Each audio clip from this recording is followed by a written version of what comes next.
Bienvenue à tous dans notre réflexion sur la vie à l'âge de la retraite. Aujourd'hui, je souhaite partager avec vous une leçon importante. Ne choisissez jamais cette manière de vivre vos vieux jours, sinon vous pourriez le regretter amèrement. J'ai moi-même fait ce choix, et maintenant, ma vie ressemble à une existence où l'on survit plus qu'on ne vit. Si je n'avais pas vécu cela personnellement, jamais je n'aurais cru que c'était possible. Si quelqu'un opte pour cette façon de vivre sa retraite, je suis convaincu que 9 personnes sur 10 finiront comme moi, pleines de regrets, mais trop tard pour changer quoi que ce soit, sans même un endroit qu'est où pleurer. Alors, quelle erreur t'aurais-je commise pour que ma vie devienne si difficile? Que s'est-il passé?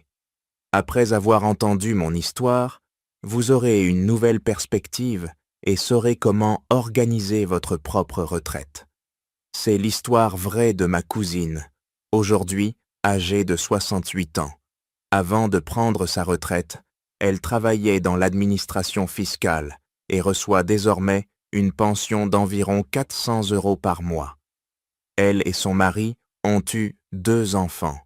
À 35 ans, son mari est malheureusement décédé d'une maladie grave malgré tous leurs efforts pour trouver un traitement. Après sa mort, elle a élevé seule ses 2 enfants, qui sont maintenant mariés et ont fondé leur propre famille. Mais avec l'âge, ma cousine a commencé à sentir les limites de son corps. Vivre seule lui semblait de plus en plus inconfortable.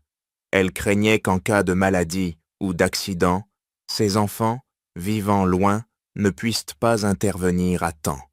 Elle a donc réfléchi à la meilleure façon de passer sa retraite et a réuni ses enfants pour en discuter. Son fils a proposé qu'elle s'installe dans une maison de retraite.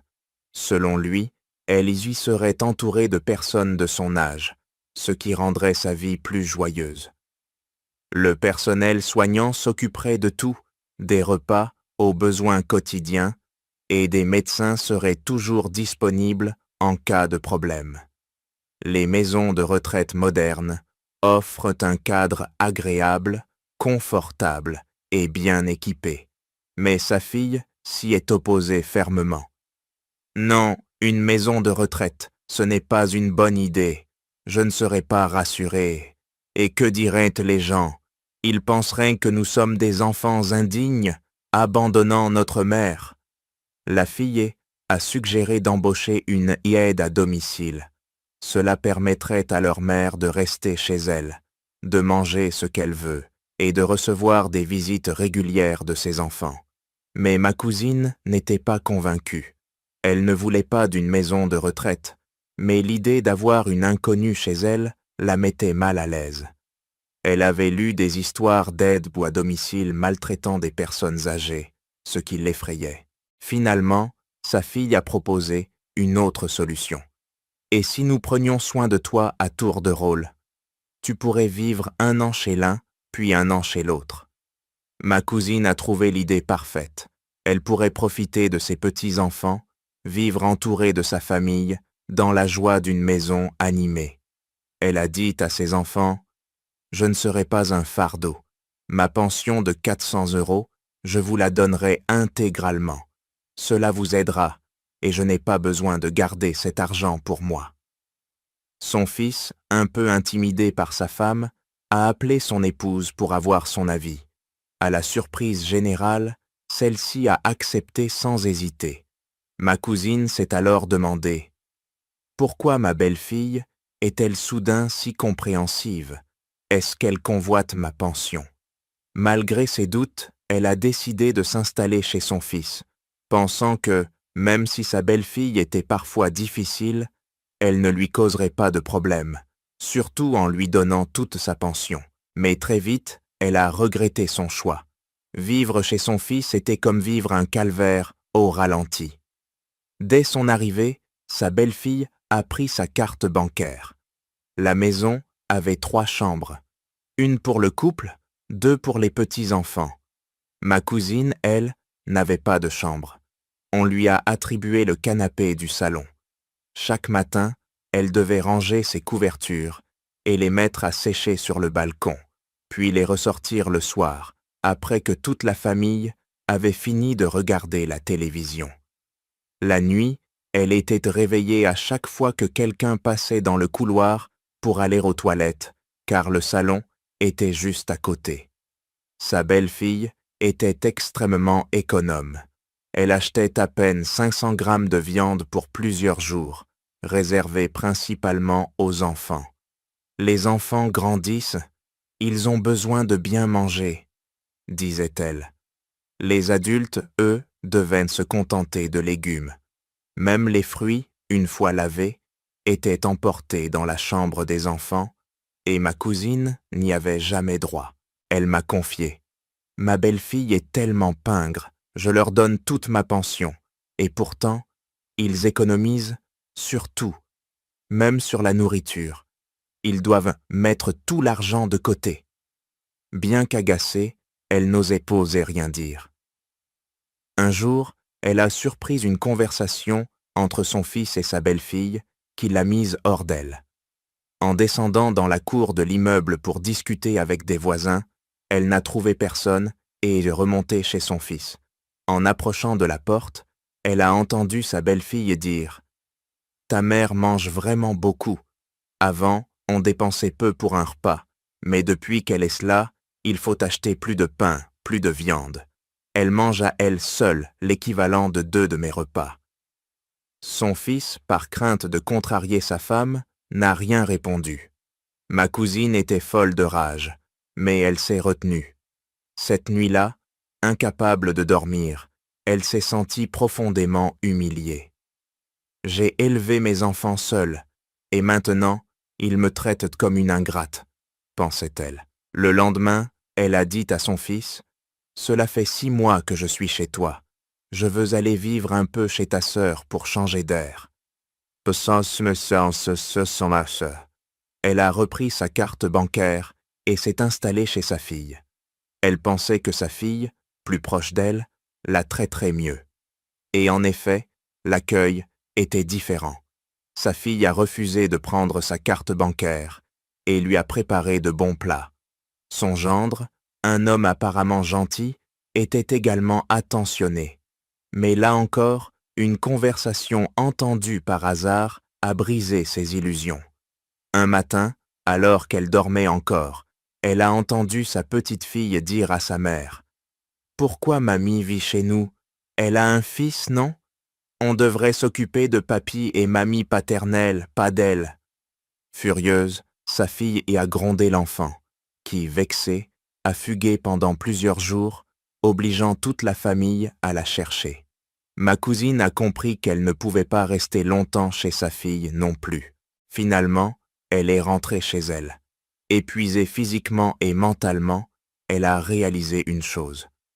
Peu importe où je vais, c'est chez moi que je suis vraiment chez moi. La maison de mes enfants ne sera jamais la mienne. Plongée dans ses pensées, elle s'est demandé « À quoi sert d'élever des enfants si, à la fin, on ne peut pas compter sur eux ?» Les parents se sacrifient pour leurs enfants, mais quand ils ont besoin d'aide, les enfants ne sont pas toujours là. La maison des parents reste un refuge pour les enfants, mais l'inverse n'est pas vrai. Après avoir entendu cette histoire, qu'en pensez-vous? Comment envisagez-vous votre retraite? Partagez vos réflexions dans les commentaires. Et si votre belle-fille ou votre gendre ne vous respecte pas, ne vous précipitez pas pour les confronter ou chercher à leur plaire. Voici 4 conseils simples pour gérer ces situations, adaptés à chaque famille et à ses défis. 1. Ne vous investissez pas trop, traitez-les comme des connaissances. Au départ, considérer sa belle-fille ou son gendre comme ses propres enfants est une belle intention. Mais s'ils ne vous respectent pas, continuer à les traiter comme des proches ne fera que vous blesser. Soyez réaliste. En cas de divorce, ce sont vos enfants biologiques qui resteront à vos côtés, pas vos belles-filles ou gendres. Gardez une distance polie comme avec des connaissances.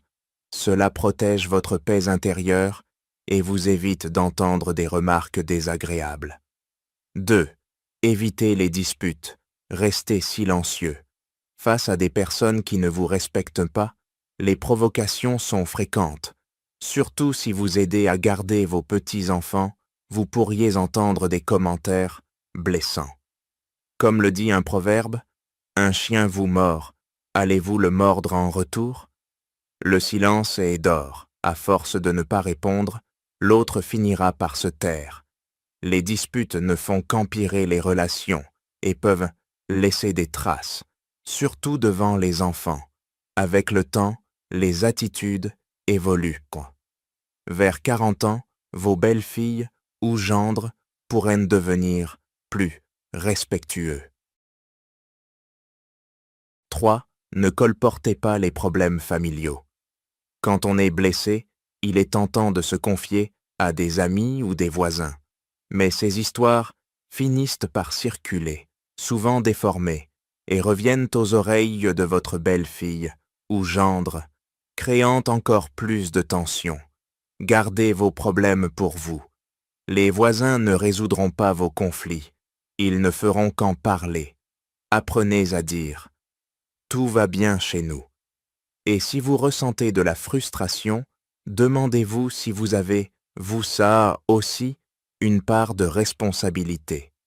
Avec l'âge, cultivez la bienveillance et la sérénité. 4. Ne comptez pas sur les autres, préparez votre retraite. Si votre belle-fille ou gendre ne vous respecte pas, attendre que vos enfants prennent soin de vous risque d'être décevant. Les conjoints de vos enfants ont souvent plus d'influence que vous. Économisez pour votre avenir, vivez en harmonie avec votre partenaire, restez en bonne santé et autonome. Si un jour vous ne pouvez plus vous débrouiller seul, envisagez une maison de retraite ou une aide à domicile si vos finances le permettent. L'argent et un chez-soi sont les clés d'une retraite sereine. Comme le dit un dicton, mieux vaut stocker du grain pour les jours de famine que compter sur ses enfants. Le respect est une affaire de réciprocité.